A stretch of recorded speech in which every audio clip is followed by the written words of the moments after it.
Hey, how you doing? It's New Jersey Joe. I just got back from New York City, where I had an awful tiff with my publisher. He's, well, I don't want to get into it right now, but I'm a little bit depressed, and I think I talked about depression in one of my videos, but oh well, what are you going to do, you know? Anyway, look, I wanted to talk to you about something today that I learned as a young lad. It's called visioning. And it's kind of an interesting concept. I almost feel like I need some kind of easels and things like that to kind of get up and talk about this in a proper way. But you know, we all want things in our life. We all want to achieve some sort of a goal.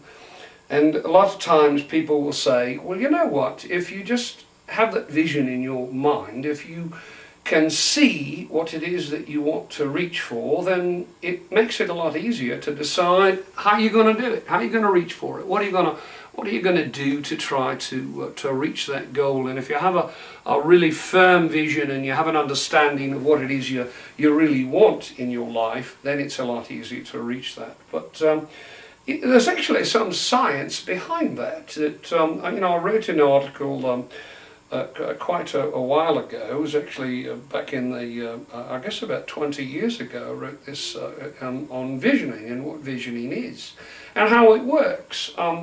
It's sort of interesting. They've done a lot of studies about this, and I've actually used it myself. It's worked marvelously well. So if you think about in your head visioning something, you know, you want to be a rock star, okay, and you vision it strongly in your mind. They say that if you do it in the right way, that it will help you fulfill your goal and you will become a rock star. Now, here's the way it works. You've got two parts to your brain, basically, and I'm talking about the physical parts of the brain because there are many more parts of the physical side. But you've got the conscious mind, the thing that's up there right now that's kind of thinking about all the things you're going to say and how you interact with all your buds, you know, and what's the next word in the sentence that I'm going to write, and what should I say to her, what should I say to him, that sort of thing. And that's the part of your brain that, you know, we're all comfortable with, we're all familiar with. It's probably the most susceptible part of your system, your brain system, that actually makes you cry, makes you nervous, creates all sorts of tensions and that sort of thing. Now the other part of your brain obviously is the subconscious part of your brain. I'm not getting into the ego, the id and all that stuff. That's a little bit on a slightly different track than the direction I want to go. But the subconscious part of your brain, it's really the part that we're the least in touch with, you know. So all kinds of crazy stuff going down in your subconscious. There's all sorts of dreams and visions and things that have happened over the course of your life. Now, the interesting thing is that your subconscious sort of, it opens up when you sleep, you know, all these visions and images kind of flood your brain and you dream these crazy dreams. All of you have had dreams about flying, I'm sure, and thinking about different things and that sort of thing. Now, the interesting thing is your conscious brain knows the difference between fact and fantasy. It knows the difference between reality, that stuff that's happening right now, and the imaginary stuff that you sort of make up. It knows the difference between fact and fiction. However, your subconscious brain does not know the difference between what is real and what is not real.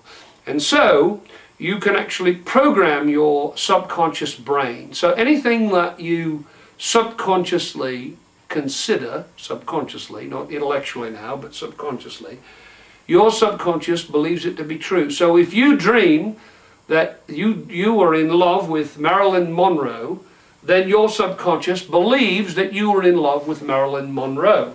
Your conscious brain, when you wake up, realizes it's all a bit of a fantasy, of course. So they've done studies where they've taken people, like 3 sets of people, brought them into a gymnasium and said, all right, I want you to shoot baskets. They divided the group into, 10 people here, 10 people there, 10 people here. First group, Group A, they said, all right, shoot baskets, and we'll count the number of baskets that you make, the number that you get. Same with Group B, the same with Group C. Now we want you to go away. And they talked to Group A separately. They said, we don't want you to do anything. Just go away and live your life and come back here in a month. The second group, they said, Group B, we want you to practice shooting baskets every day for an hour and then come back in a month. And then the third group, they said, look, we want you to just think about shooting baskets. Don't physically shoot baskets. Just think about shooting baskets for every day for about an hour and then come back in a month and we'll talk to you then. So they all went away. They come back in a month.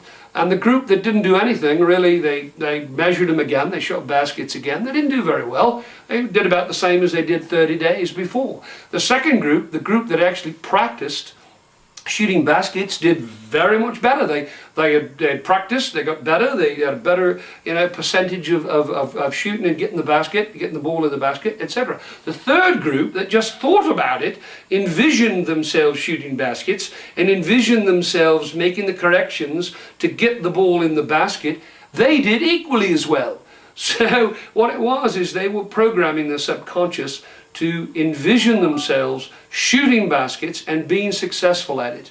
And that little study has been repeated again and again and again. And it says that we can program ourselves for success if, in fact, we continually try to convince ourselves that we're good at this, or that we really believe this, or we believe that. And you've got to do it lots of times with your conscious brain. Think about what a great singer you are. Think about it, and in your mind envision yourself being a great singer and practice singing a song. Pretty soon your subconscious brain will believe it. And your subconscious brain has tremendous influence over your conscious brain. And it will eventually bubble up to your conscious brain, and you will believe that you are a great singer, and that is half the battle, because you've rehearsed being a great singer in your head. And you will have that much more confidence, and you will have a vision firmly implanted in your conscious brain. And that is, my friends, visioning. And it works really well. I can give you lots and lots of examples how I've used it. I suggest, I'm not sure on the web you go to learn more about it, but the simple fact of the matter is it's a little bit like thinking positively.